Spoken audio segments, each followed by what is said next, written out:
पण दृश्यमान नगरी तुल्यं निजान्तर्गतं पश्यन्नात्मनि मायया बहिर्भूतं यथा निद्रया यः साक्षात् कुरुते प्रबोध समये स्वात्मानमेवाद्वयम् तस्मै श्री गुरुमूर्तये नमः इदं श्री दक्षिणामूर्तये।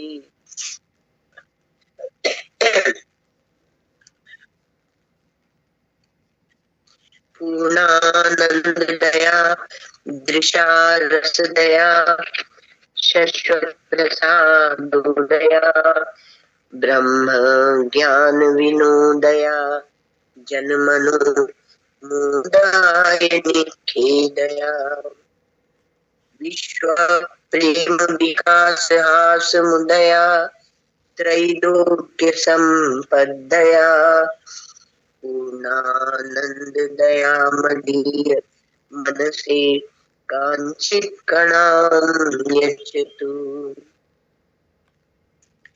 अखंडानंद संबोध पूर्तये ब्रह्ममूर्तये सुधास्मित समाश्लिष्ट नेत्रांत स्फूर्तये नमः।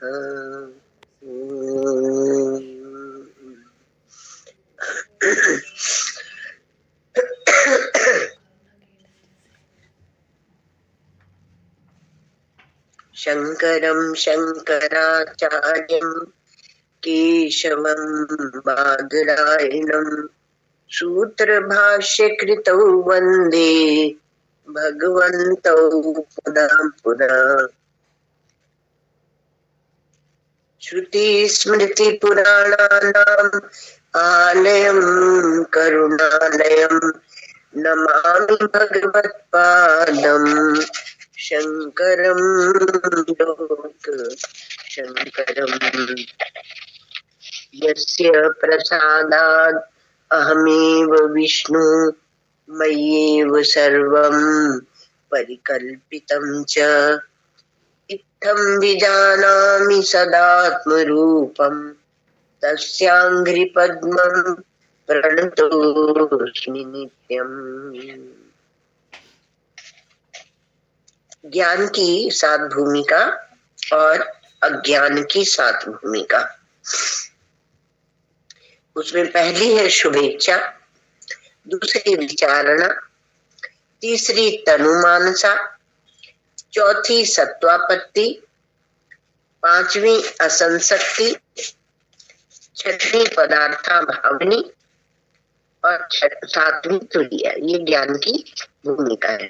ठीक है, तो इसमें हम लोगों ने जो दो में है उससे हम लोगों ने शुभेच्छा और विचारणा, तनुमानसा और सत्वापत्ति और असंसक्ति इतनी भूमिकाएं कर ली थी। असंसक्ति पांचवी भूमिका है ना? और उस पांचवी भूमिका में जो असंसक्ति है तो उसमें सत्वापत्ति में क्या हुआ कि सत्व आपका बढ़ गया और सत्व इतना बढ़ा कि आप ब्रह्म को, परमात्मा को स्पर्श करने गए। क्योंकि ब्रह्म का चिंतन जब निरंतर करते हैं तो संशय विपर्य हट जाते हैं और संशय विपर्य के हट जाने से वो स्वरूप की साक्षात्कार का अनुभव होने लगता है जब आप श्रवण करते हैं, है ना? तो एक समुद्र में जैसे तरंग हो, ऐसे समुद्र रूप जो आत्मा है उसमें जगत इत्यादि भाषित होते हैं। तो आत्मा रूप ही है, समुद्र माने आत्मा रूप ही है सब कुछ। इस प्रकार से ज्ञान होता है। तो ये चौथी भूमिका जो सत्वापत्ति है उसमें ज्ञान हो जाता है। और फिर उसके बाद भी वह अभ्यास करता है, ब्रह्माभ्यास करता है, तो ज्ञानाभ्यास करता है, उसी के प्रेम में डूबता है। तब कहा कि जब तन का अभिमान छूट जाता है, आगे असंशक्ति भूमिका में, छूट्यो तन अभिमान जब निश्चय कियो स्वरूप, असंशक्ति यह भूमिका पंचम महा अनूप। तो स्वरूप का निश्चय जब बुद्धि में हो जाता है तो देहाभिमान छूटने लगता है। तो देहाभिमान छूट जब जाता है, माने अपने को शरीर से भिन्न देखने लगता है। तो यह जो अनूप, पंचम महा अनूप, यह अनुपमेय, उपमा रहित जो यह स्थिति होती है, भूमिका आती है, जिसमें शरीर से अपने को भिन्न जानने लगता है, तभी असंशक्ति नाम की पांचवी भूमिका है। तो शाब्दिक ज्ञान होने से बात नहीं चलेगी, है ना। इसलिए यहाँ पर एक श्लोक आपको सुनाया था कि देहात्म ज्ञान वज ज्ञानम, देहात्म ज्ञान बाधकम। जैसे आत्मा का, जैसे देह का ज्ञान होता है, उसमें हम मैं करते हैं, उसी प्रकार से देह का ज्ञान। तो देहात्म ज्ञान वज ज्ञानम, देहात्म ज्ञान बाधकम, उसको बाधित कर देता है। और उससे क्या होता है, स्वात्मन्य भवेद्य से, ऐसी जब आत्मा में हो जाती है, सनेच्छन अपि मुच्यते, वह ना चाहे, वो कहता है कि मुझे मुक्ति नहीं चाहिए, ये एक कहने की शैली है बोला, तो वो ना चाहता हुआ भी वह मुक्त हो जाता है, वह मुक्त ही कहलाता है। क्यों? क्योंकि उसको स्पष्टता होगी। स्पष्टता वेदांत का अनुभव की महत्ता है, तो अनुभव की स्पष्टता होती वेदांत में। शब्द की, बुद्धि की, उसकी महत्ता नहीं, अनुभव की महत्ता है। बुद्धि उसी में डूब जाए, अंतःकरण को पृथक नहीं भासे, और यहाँ तक कि दूसरे देह भी पृथक नहीं भासे, तभी असंशक्ति है। और इसलिए असंशक्ति माने कहीं पर भी उसकी आसक्ति नहीं रही, वह आसक्ति को छोड़ चुका है, अब उसके चित्त में कोई आसक्ति नहीं है। तो कहे पदार्थ बुद्धि न, सबको कोई अभाव है ना, यह पदार्थ अभावनी षष्टि भूमि रखाओ। अभी इसका और आगे भी आएगा वर्णन, ऐसा नहीं कि इतना ही है। ये तो खाली आपको उस शब्द से अवगत कराया जा रहा है। जैसे कि सुवर्ण का बेटा जो पुरुष होता है, जो सुवर्ण को जानने वाला होता है, तो उसके लिए क्या होता है, यहाँ पर जैसे दृष्टांत दे दिया गया है, तो उसको जब बताते हैं कि ये भाई कड़ा है, ये कुंडल है, ये हाथ है, तो वो जो सुवर्ण दिखता है, वो ना कड़ा दिखता है, ना कुंडल दिखता है, ना कंगन दिखता है, वो सब भूषणों में जितने भी आभूषण उसको दिए जाएंगे, तो उसमें विद्यमान जो सुवर्ण है उसको दिखता है ना। और इसलिए उसको मुख्य रूप से सुवर्ण की ही प्रतीति होती है। उसी प्रकार से देह से आरंभ करके और बुद्धि पर्यंत जो जितने भी पदार्थ कहे गए, तो मतलब देह, फिर पांच इंद्रिया, ज्ञान इंद्रिया, कर्म इंद्रिया, पंच प्राण, फिर उसके बाद में पंच प्राण के बाद क्या आएंगे आपके मन, और मन बुद्धि। तो ये सब जहां तक जाते हैं, तो देह से आरंभ करके बुद्धि तक जितने पदार्थ कहे गए हैं, वो सबका क्या है, वो सबका अभाव है। अर्थात अभाव का अर्थ क्या होता है, जैसे कि जब आपको रस्सी में जो सांप है, वो सांप का अभाव हो जाता है, तो सांप का अभाव अर्थात आपको रस्सी की प्रतीति होती है ना?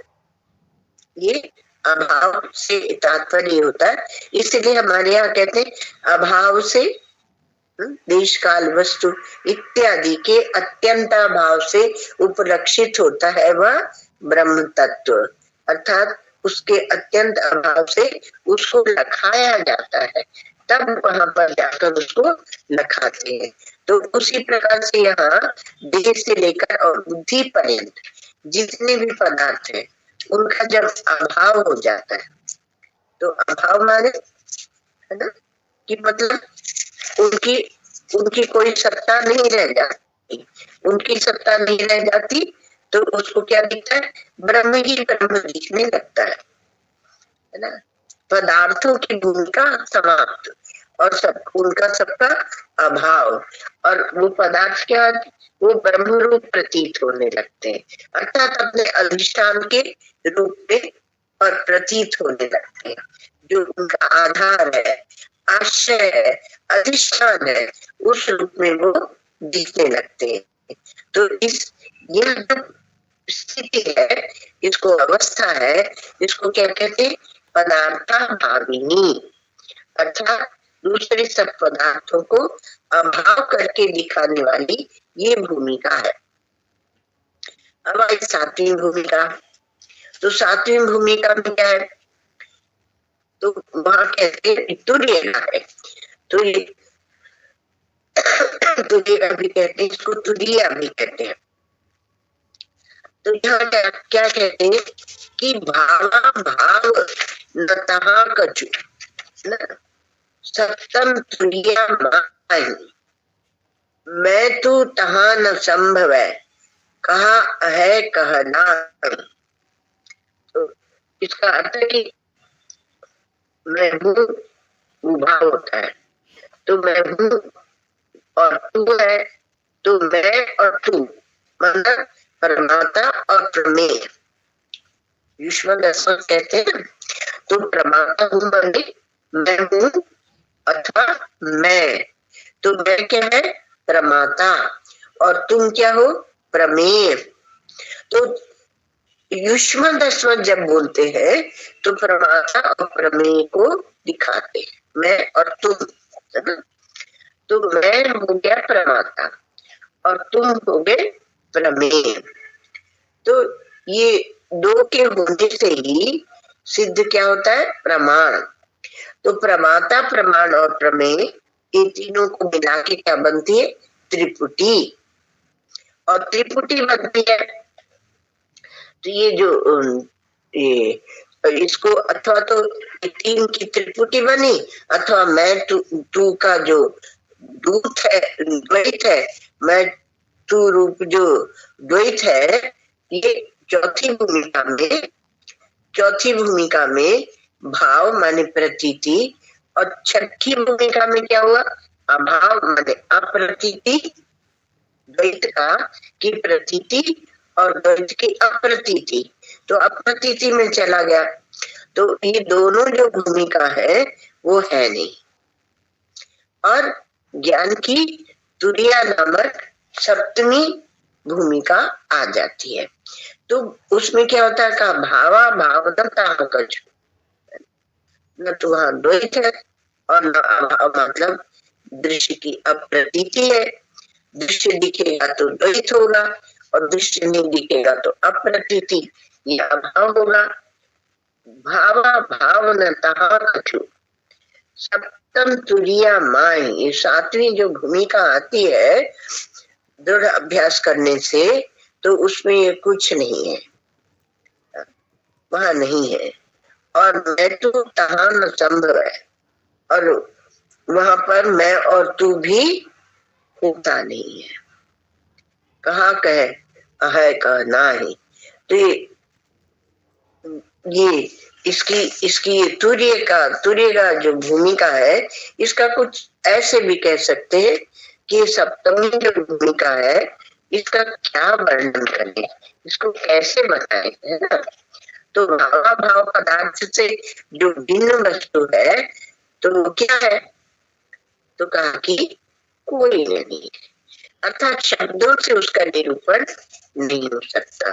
ये तो वाचो निवर्तन्ते अप्राप्य मनसा सा, मन के सहित सब इंद्रियां उसको प्राप्त न करके और वापस लौट आती है, तो उसको स्पर्श करती है और लौट आती है।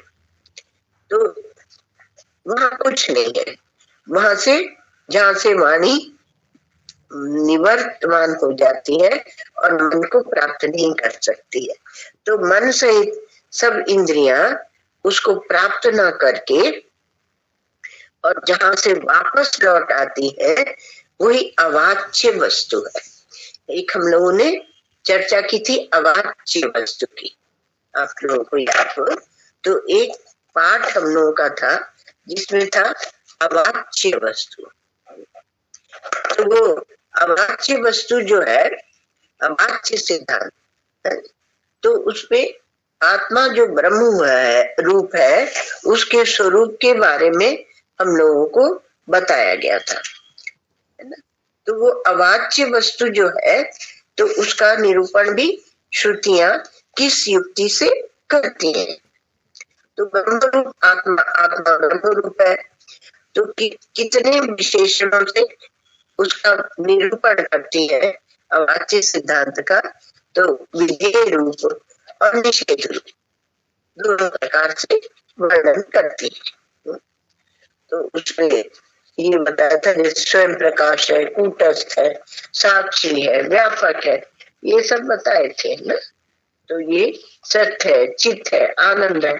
तो उसी प्रकार से वो जो अवाच्य वस्तु है उसका निरूपण अवाच्य माने अनिर्वचनीय, ऐसे कह दीजिए आप। तो जिसको वाणी से नहीं कहा जा सकता तो अवाच्य कहते हैं या अनिर्वाच्य कहते हैं, अनिर्वाच्य कहते हैं। और क्योंकि वहां पर प्रत्यय अनिर्वाच्य है तो उसी को निर्वचनीय अनिर्वचनीय ऐसे भी कर देते हैं। तो भाव पदार्थ से भिन्न वस्तु कौन सी है और कौन सी नहीं है। तो ये तो वाचो निवर्तन्ते अप्राप्य मनसा सा, मन सहित सब इंद्रियां उसको प्राप्त नहीं कर पाती, न मन न इंद्रिया, और वहां से लौट आती है क्योंकि उसका बोध नहीं करा पाती है। तो वहां से लौट आती है सब इंद्रिया, मन इत्यादि वहां से लौट आते हैं, मन सहित सब इंद्रियां लौट आती, क्योंकि इंद्रियों का जो ग्रहण करने की शक्ति है वह सीमित है। इसलिए वह वस्तु जो मन बुद्धि के परे है उसको वहां तक इंद्रियां नहीं पहुंच पाती है, इसलिए वो अवाच्य ही रह जाता है। तो अब अच्छा, अब दूसरी बात आप सुनिए। तो कहा कि पहली जो है उसी को अब दूसरे प्रकार से समझाते हैं। आप लोगों को बताया था कि स्वामी नित्यानंद जी, स्वामी श्री और स्वामी श्री प्रकाशानंद जी, इनका को बातचीत को लेकर एक पुस्तक प्रकाशित की गई थी। वो तेलुगु में पहले छपी है, फिर गुजराती में भी छपी है। तो वो थी वार्तालाप। तो इनमें से एक महात्मा वहां जाके रहने लगे थे गुजरात में, तो फिर वो गुजराती भी बात करते थे। तो उसमें आया कि पहली क्या है, कहा शुभेच्छा। तो शुभेच्छा में क्या है, कहा कि मैं इतना जीवन, इतनी पूरी मेरी आयु मैंने मूर्खता में क्यों वृथा गंवा दिया, क्यों वृथा उसमें गंवा दिया। और अब जब हम जग गए हैं तो उससे क्या है कि अब भूल नहीं होनी चाहिए। हाँ, तो जब जग गए तब से हम भूल से भी जग गए, तो फिर से उसमें जाना नहीं है। तो जगे तब से सवेरा बोलते हैं ना, जब जागे तब से सवेरा। तो कहा इतनी आयुष तो हमने व्यर्थ गंवा दी, अब जब जागे तब से सवेरा। तो इसलिए और दूसरी बात ये भी कहते हैं कि जहाँ जहां से हमको दूर हुई थी वहां से हम फिर से गिनना शुरू करेंगे। तो इस कहावत के अनुसार फिर से इस मोह जाल में नहीं फंसना है और मोह जाल का परित्याग करके और में आत्मा का कल्याण हो, इसलिए श्रोत्रिय और ब्रह्मनिष्ठ गुरु की शरण में जाना चाहिए और वहां जाके मोक्ष शास्त्र का अवलोकन करना चाहिए। तो उनके जो उपदेश है उसमें आत्मविचार करने की बात कही गई और इस प्रकार से साधन चतुष्टय संपन्न, साधन चतुष्टय पूर्वक इच्छा, साधन चतुष्टय पूर्वक जो इच्छा है उसको कहते हैं शुभ इच्छा। वहां पर बातचीत में ऐसा भी एक निकल कर आया। क्या निकला कि हमने वृथा ये आयु गवा दी और जब से जगे तब से सवेरा है और जहां से भूल पता चली वहां से हमें फिर से गिनना चाहिए, आगे बढ़ना चाहिए। इसलिए हमें मोह जाल का परित्याग कर देना चाहिए और आत्म कल्याण के लिए श्रोत्रिय ब्रह्मनिष्ठ गुरु की शरण में जाकर और मोक्ष शास्त्र का अवलोकन वहां करना चाहिए, है ना। तो वो भी यहाँ पर इसके ये सात भूमिका की बात करते हैं। तो उनके उपदेश के अनुसार आत्मविचार करेंगे। तो इस प्रकार से वहां पर एक बात कही गई कि साधन चतुष्टय संपन्न जो है, साधन चतुष्टय पूर्वक जो इच्छा करता है उसको शुभेच्छा कहते हैं। तो इस प्रकार से तो साधन चतुष्टय में आपका मोक्ष पर्यंत तो आ ही गया और उसके पास गुरु की शक्ति है वो भी आ गई, है ना। और उसके बाद ये शुभेच्छा है, ऐसा है, ऐसा रख दिया। तो निषिद्ध जो कर्म है उनका परित्याग और उनके परित्याग पूर्वक, अब निषिद्ध कर्म का तो परित्याग हो गया और फिर अब कहा कि अब सकाम कर्म करते या फल की इच्छा से करते, तो कहा कि नहीं, जब निषिद्ध कर्म का त्याग हुआ उसकी दूसरी भूमिका में जो फलाभिसंधान रहित और विहित, शास्त्र विहित उनका उन कर्मों का सेवन करने से अंतःकरण की शुद्धि प्राप्त हुई है।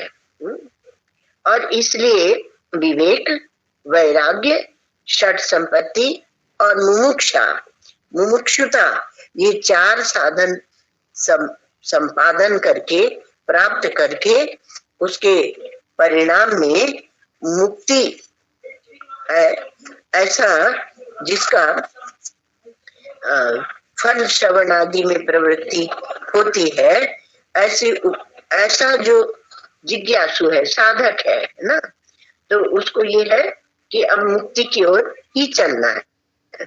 तो आत्मा का साक्षात्कार के लिए जिसकी उत्कट इच्छा हो जाती है, अब उसकी क्या है, अंतःकरण में क्या हुआ, शुद्ध हो गया क्योंकि पहले कर्म कर चुका है, निष्काम कर्म किए हैं और फल की इच्छा रहित होके कर्म किए हैं और फिर आज्ञा से कर्म किए, शास्त्र की आज्ञा, गुरुजनों की आज्ञा, और विवेक, वैराग्य, षट संपत्ति मुमुक्षुता से वो संपादन कर लिए है और फिर उसके परिणाम में मुक्ति होती है,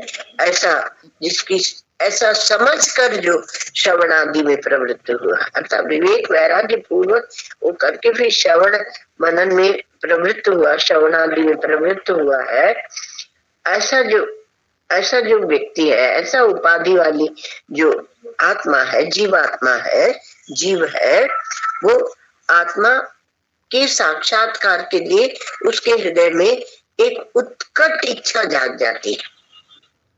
क्योंकि यहाँ परिभाषा हम लोग क्या ले रहे कि साधन चतुष्टय पूर्वक इच्छा, तो उत्कट इच्छा जाग जाती है क्योंकि ये सब उसने कर लिया है, इसलिए उसको उत्कट इच्छा जाग जाती है, उसको कहते हैं शुभेच्छा। और यह ज्ञान की प्रथम भूमिका है, शुभेच्छा जब किसी के हृदय में आ जाती है तो समझो अब वो आगे चलेगा ही। तो ये ज्ञान की प्रथम भूमिका है ना। तो ये यहाँ पर इस प्रकार से समझाया गया और इसका आधार उन्होंने बताया कि जो दो महापुरुष थे इनका वार्तालाप जो होता था उससे हम लोग ये बात समझे। लिखने वालों ने कहा उससे हम लोग ये बात समझे। क्यों? क्योंकि कर्म का परित्याग, निष्कामता फल के का परित्याग और अंतःकरण की शुद्धि और फिर विवेक वैराग्य आदि आना और फिर उसके बाद में श्रवण के लिए तीव्र इच्छा इसलिए है क्योंकि वो मोक्ष चाहता है। ऐसी इच्छा लेकर जब जाता है तो उसे शुभ इच्छा कहते हैं। तो गुरु समझ लेते हैं जब वो अपनी बात बताता है कि अरे इसको इसके हृदय में तो वो मोक्ष की इच्छा जाग गई है, तो फिर उसके बाद वो उसको वेदांत के विचार में लगा देते हैं। तो वो आएगी दूसरी भूमिका सुविचारणा, जिसकी हम लोग कल चर्चा करेंगे क्योंकि आज हमारी एक और भी क्लास है तो उसके लिए जाना होगा। ओम सर्वे भवन्तु सुखिनः, सर्वे सन्तु निरामयाः, सर्वे भद्राणि पश्यन्तु, मा कश्चित् दुःखभाग् भवेत्। असतो मा सद्गमय, तमसो मा ज्योतिर्गमय, मृत्युर्मामृतं गमय। ओम पूर्णमदः पूर्णमिदं पूर्णमुदच्यते पूर्णस्य पूर्णमादाय पूर्णमेवावशिष्यते।